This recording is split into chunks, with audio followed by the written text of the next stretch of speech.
Antiterror tədbirləri vətənin sükutunu pozan xain səslərə qarşı haqqın cavabıdır. Bu tədbirlər təkcə silahların danışdığı anlar deyil, həm də torpağın öz övladlarına sahib çıxmasının hekayəsidir. Hər güllə düşmənin qorxusunu, hər addım isə millətin qürurunu daşıyır. Azərbaycan hərbiçiləri bu tədbirlərlə yalnız təhlükəni yox etmədi, həm də ədaləti bərpa etdi. Səssiz qalan dağlara, susan şəhərlərə yenidən dirçəliş gətirdi.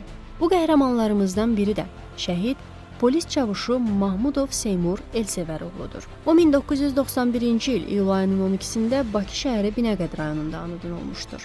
Seymur Mahmudov 1997-ci ildə Binəqədi rayonu 246 saylı liseyin 1-ci sinifinə gedib. O, uşaqlıqdan karate, sərbəst güləş, qaydasız döyüş kimi idmanın müxtəlif növləri ilə məşğul olub. Orta təhsilini bitirdikdən sonra 2009-cu ildə Dövlət Sərhəd Xidmətinin Zaqatala rayonunda yerləşən Ensaylı hərbi hissəsində xidmətə başlayır. 2011-ci ildə həqiqi hərbi xidmətini başa vuran Seymur Mahmudovun vətənə olan sevgisi onun yolunu Daxili İşlər Nazirliyinin əlahiddə çevik polis alayından salır.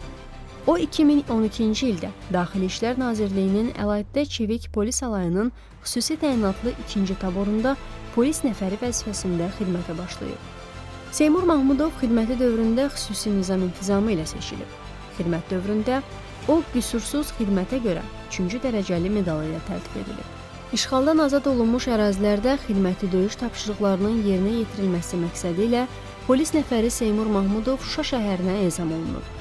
2023-cü il 19 sentyabrda Xocavənd rayonu istiqamətində nəqliyyat vasitəsilə hərəkətdə olarkən qanunsuz erməni silahlı birləşmələri tərəfindən quraşdırılmış minanın partlaması nəticəsində şəhid olub.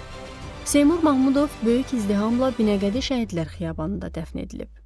Azərbaycan Respublikası Daxili İşlər Nazirliyinin çevik polis alayının qulluqçusu Seymur Mahmudov Azərbaycan Respublikasının Prezidenti İlham Əliyevin sərəncamına əsasən Vətən uğrunda medalı ilə təltif edilmişdir.